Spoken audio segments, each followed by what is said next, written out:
हाय दोस्तों, welcome to sports snacks. और आज आपका स्वागत है for the preview of the match number 41 जो कि होने वाला है Sunrisers Hyderabad versus Mumbai Indians, यानी कि सन टीवी वर्सेस रिलायंस जियो टीवी।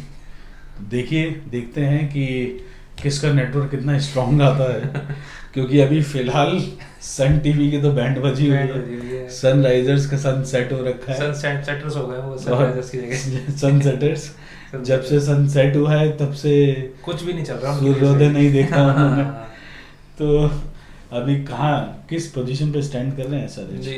अभी तो देखिए 9th पे हैं और शायद वहीं अपना पूरी बिस्तर लगा लिया हमने। उनका मन वहीं लग गया है शायद 9th या 10th के वहीं कैंपिंग कर रहे हैं। हाँ, मेरे लिए सबसे इंटरेस्टिंग है एसआरएच वर्सेस सीएसके मैच।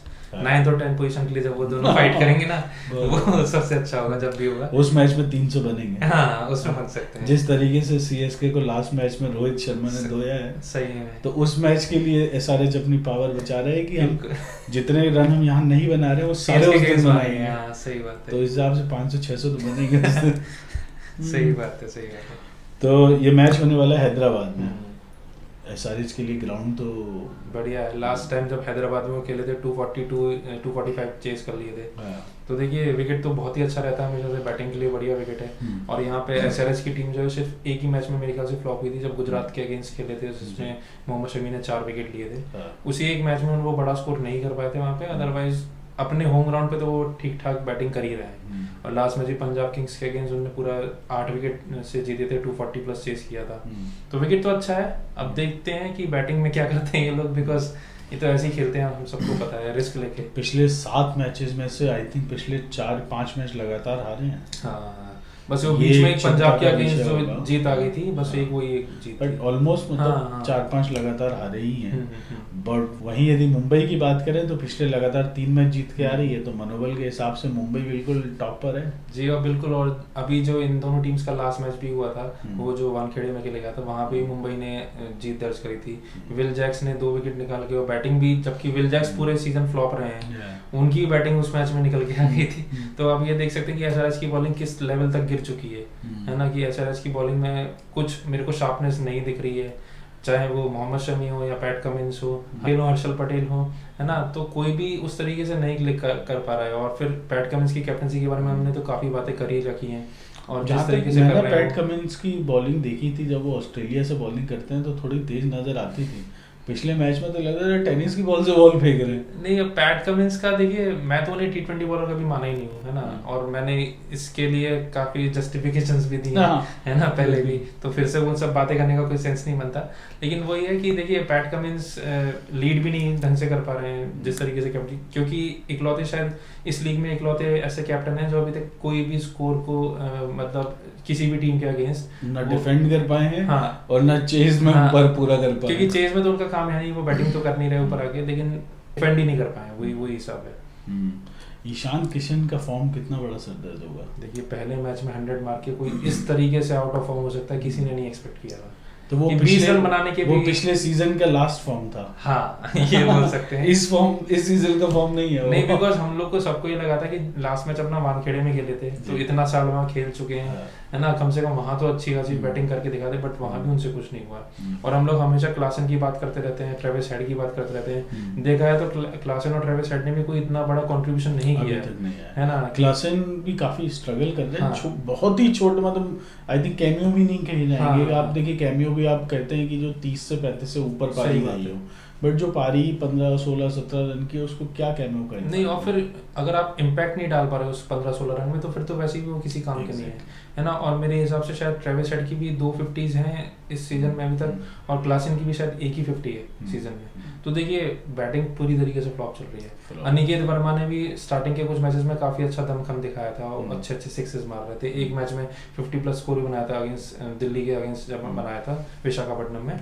लेकिन उसके बाद भी उनसे भी कोई ज्यादा उम्मीदें नहीं रखी गई, और वो उस तरीके से परफॉर्म भी नहीं कर पा रहे। बॉलिंग तो फ्लॉप चली रही है। वहीं अभिषेक शर्मा भी उतने लय में नहीं दिख रहा। हाँ, अभिषेक भाई शर्मा का भी वही हिट एंड मिस वाला हिसाब रहता है, ऑन एंड ऑफ रन बनाते हैं, है ना।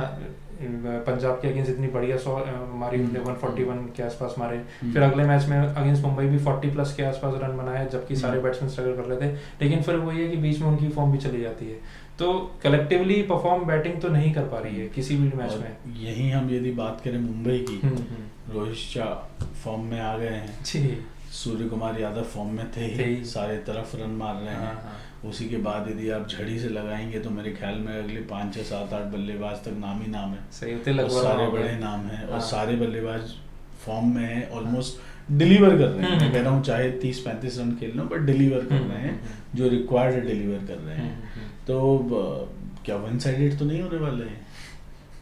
देखिए, वन साइडेड हो भी सकता है अगर टॉप 2 या टॉप 3 उनके बैटिंग कर जाए सनराइजर्स हैदराबाद के, है ना, क्योंकि वो अगर टॉप 2 टॉप 3 थोड़ा सा अच्छा खेल अपना दिखा दें तो वहीं से कॉन्फिडेंस जो है वो मतलब ट्रांसफॉर्म हो जाता है बाकी के बैटर्स पे, और वहाँ से वो अच्छा स्कोर खड़ा कर सकते हैं। अब जैसे कि पैट कमिंस और टीम ने स्टार्टिंग में ही बोला था कि 300 बनाएंगे आईपीएल स्टार्ट होने से पहले, देखिए वो तो दूर दूर तक अभी नहीं दिख रहा जिस तरीके की फॉर्म चल 200 ही नहीं दिख पा रहा है। 200 नहीं दिख पा रहा है। वो once in a blue moon against Punjab उन्होंने बना दिए थे, ठीक है, समझ में आ गया, लेकिन आई डोंट थिंक कि वो उस तरीके का इम्पैक्ट बार बार डाल पाएंगे, है ना। अगर मैं मुंबई इंडियंस की, जैसे आपने बोला, बैटिंग की बात करूं तो ऊपर से लेके एटलीस्ट 6-7 तक अच्छी खासी बैटिंग चल रही है। लोग रायन रिकल्टन के बारे में भी कम बातें करते हैं, बिकॉज उनका शायद इतना बड़ा इम्पैक्ट हम लोग को दिखता नहीं है, लेकिन हर मैच में वो भी स्टार्ट आपको दे रहे हैं। 25-30 रन का स्टार्ट आपको दे ही रहे हैं। दूसरे तीसरे ओवर में यदि आपके टोटल टीम का स्कोर 30-35 रन पहुंच रहा है, उस टाइम तक रोहित शर्मा नहीं होते, और फिर वो होते भी नहीं है, विकेट पे भी नहीं होते हैं वो कई बार। तो उस टाइम तक तो रोहित शर्मा तो अभी लास्ट मैच में चले, हमेशा रायन रिकल्टन ने शुरुआत की है। तो रायन रिकल्टन भी अच्छा खासा परफॉर्म कर रहे हैं, तिलक वर्मा भी, जब से उनका वो एक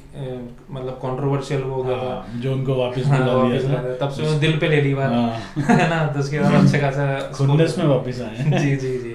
तो मतलब तिलक वर्मा भी हैं, और सूर्य कुमार यादव तो इस साल के मुंबई इंडियंस के सबसे बेस्ट बैटर हैं, सबसे ज्यादा रन उन्हीं के हैं। हार्दिक पांड्या भी खूब बढ़िया कैमियोज खेल रहे हैं। हम लोग ने बैंगलोर वाले मैच में देखा था किस तरीके से वो कितने छक्के मारे थे, 9 बॉल पे 30 रन थे शायद कैसे। तो देखिए बैटिंग उनकी क्लिक कर रही है, और अब बॉलिंग में भी जसप्रीत बुमराह लौट, लेकिन बुमराह अभी तक वो इम्पैक्ट दिखा नहीं है जो बुमराह का खौफ है।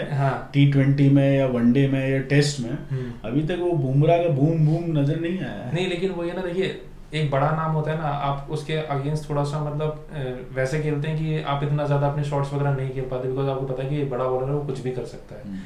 हमने बुमराह की ग्राउंड के बाहर जाके मार देगा। हमने शायद बुमराह की पिटाई इतनी बुरी नहीं देखी थी जो करुण नायर ने उनको मारा था। मतलब करुण नायर इतने साल मतलब टीम से बाहर रहे हैं, इंटरनेशनल सर्किट से तो एकदम ही बाहर, लेकिन उसके बाद भी उन्होंने जिस तरीके से बुमराह को खिलाता है, गली बॉलर की तरह उन्हें मारा था, है ना। अगर वही कॉन्फिडेंस सनराइजर्स के बैट्समैन अगर लेके आते हैं कि हाँ भैया ठीक है, चलो हम लोग अभी फॉर्म में नहीं है, लेकिन सामने वाले बॉलर को हावी नहीं होने देंगे। यदि आपने उनकी टीम के सबसे एक्सपीरियंस और सबसे ताकतवर बॉलर को ही आपने उस पर टेक ऑन कर लिया, तो फिर थोड़ा सा आपको इन एनी केस मनोबल आपका बढ़ जाता है, और सामने वाली टीम को भी सोचना पड़ता है कि यदि ये नहीं तो अब क्या। हाँ सही बात है, क्योंकि सामने वाली टीम का अगर आप कॉन्फिडेंस बोलो तो वो बिल्कुल डाउन हो जाएगा, और वहाँ पे कैप्टन को भी समझ नहीं आएगा कि अब मैं किसको लगाऊं, बिकॉज अगर मेरे टॉप बॉलर को मार रहे हैं तो उसके बाद मैं अगर किसी भी बॉलर को लगाऊंगा तो वो भी पिटेगा। तो एक वो चीज़ हो जाती है कि आप मतलब डोमिनेट कर लेते हैं अपनी स्टाइल ऑफ बैटिंग से।